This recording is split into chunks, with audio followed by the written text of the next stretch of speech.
परिचय। रिया की मां किराने की दुकान पर सामान लेने गई हैं। रिया अपने छोटे 1 साल के भाई ध्रुव के साथ घर पर है।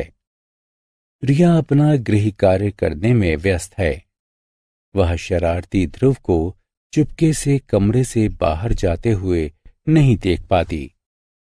कुछ समय बाद रिया अपने भाई के चिल्लाने की आवाज सुनती है।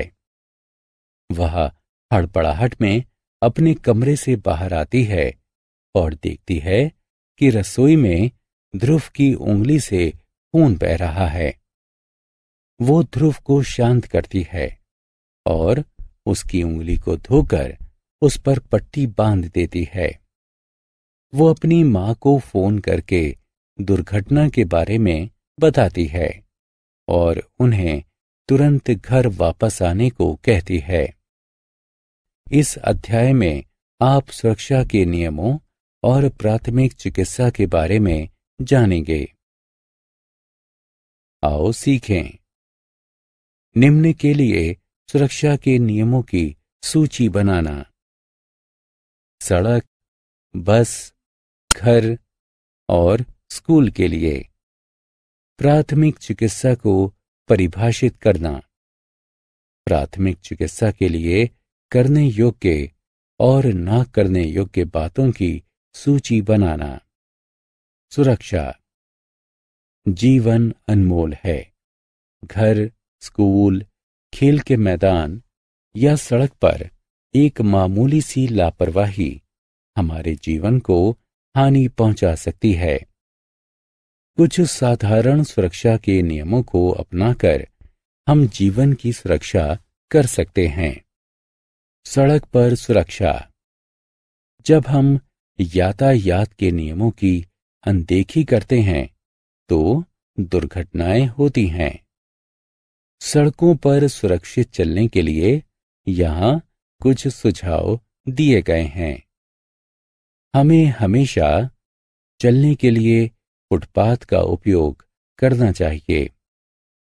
सड़क पार करने के लिए ज़ीब्रा क्रॉसिंग का ही प्रयोग करना चाहिए।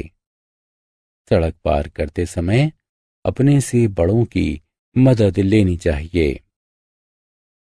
सड़क पार करते समय सबसे पहले दाईं ओर, उसके बाद बाईं ओर और फिर दोबारा से दाईं ओर देखकर ही सड़क पार करनी चाहिए।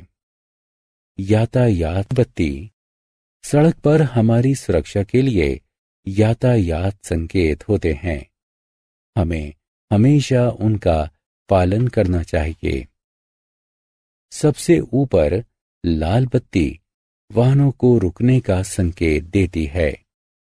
सबसे नीचे हरी बत्ती वाहनों को आगे चलने का संकेत देती है और बीच वाली पीली बत्ती इंतजार करने का संकेत देती है।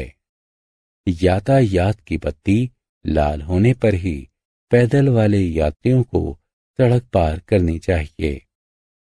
आओ खेलें। सही विकल्प पर क्लिक करें। बस में सफर करते समय सुरक्षा। बस जन परिवहन का एक साधन है। एक बस दुर्घटना होने पर एक ही बार में अनेक जिंदगियां खतरे में आ सकती हैं। इसलिए बस में सुरक्षित यात्रा करने के लिए कुछ नियमों का पालन करना चाहिए। वे नियम हैं: बस में चढ़ने के लिए एक पंक्ति बनानी चाहिए। पंक्ति में खड़े होकर धक्का मुक्की नहीं करनी चाहिए। चलती बस में चढ़ने उतरने की कोशिश नहीं करनी चाहिए। चलती बस में से अपने सिर और हाथ बाहर नहीं निकालने चाहिए। घर पर सुरक्षा। घर एक ऐसा स्थान है जहां हम अपने प्रियजनों के साथ रहते हैं। कुछ साधारण नियमों को अपनाकर आप अपने घर को सुरक्षित रख सकते हैं। ये नियम हैं: सीढ़ियों पर ऊपर नीचे नहीं भागना चाहिए। बड़ों की उपस्थिति में ही कैंची या अन्य धारदार औजारों का प्रयोग करना चाहिए। वस्तुओं को प्रयोग करने के बाद वापस उसी स्थान पर रखना चाहिए। माचिस के साथ नहीं खेलना चाहिए। बड़ों की उपस्थिति में ही पटाखे चलाने चाहिए। गीले हाथों से बिजली के उपकरण को चालू या बंद नहीं करना चाहिए। बिजली के सॉकेट को नहीं छूना चाहिए। आओ खेलें। सही या गलत का चयन करें।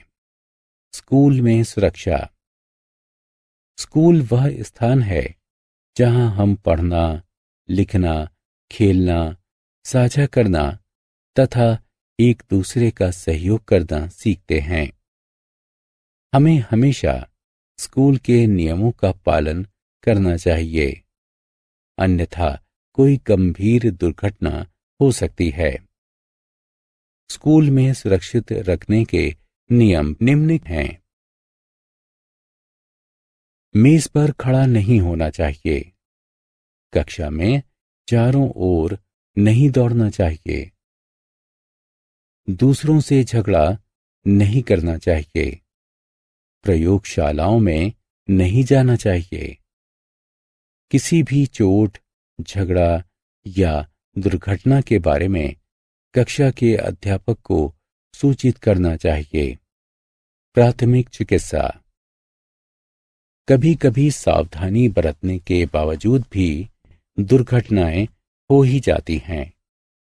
गंभीर दुर्घटना से बचने के लिए हमें प्राथमिक चिकित्सा का प्रबंध करना चाहिए। किसी दुर्घटना के दौरान किसी पीड़ित को अस्थायी रूप से किंतु तुरंत आराम पहुंचाने में दी जाने वाली सहायता प्राथमिक चिकित्सा कहलाती है।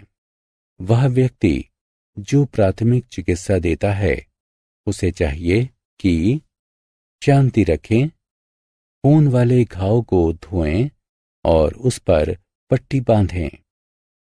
घबराएं नहीं। पीड़ित को इधर उधर ना भगाएं। आओ खेलें। आओ देखते हैं कि आपने क्या सीखा। इन चित्रों को देखें। ये उस व्यक्ति की प्राथमिक चिकित्सा के चरणों को दर्शाते हैं जिसकी उंगली कट गई हो, लेकिन ये चरण गड़बड़ हो गए हों। इन्हें सही क्रम में व्यवस्थित करें। हमने क्या चर्चा की?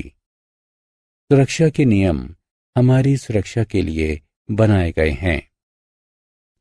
दुर्घटनाओं से बचने के लिए सुरक्षा के नियमों को अपनाना चाहिए। चाकू, कैंची, आग तथा बिजली का प्रयोग करते समय सावधानी बरतनी चाहिए। दुर्घटनाओं से बचने के लिए यातायात के नियमों का पालन करना चाहिए। बस से चढ़ते और उतरते समय नियमों का पालन करना चाहिए। स्कूल और कक्षा में चोटों और दुर्घटनाओं से बचने के लिए सुरक्षा के नियमों को अपनाना चाहिए। किसी दुर्घटना के दौरान किसी पीड़ित को अस्थायी रूप से किंतु तुरंत आराम पहुंचाने में दी जाने वाली सहायता प्राथमिक चिकित्सा कहलाती है।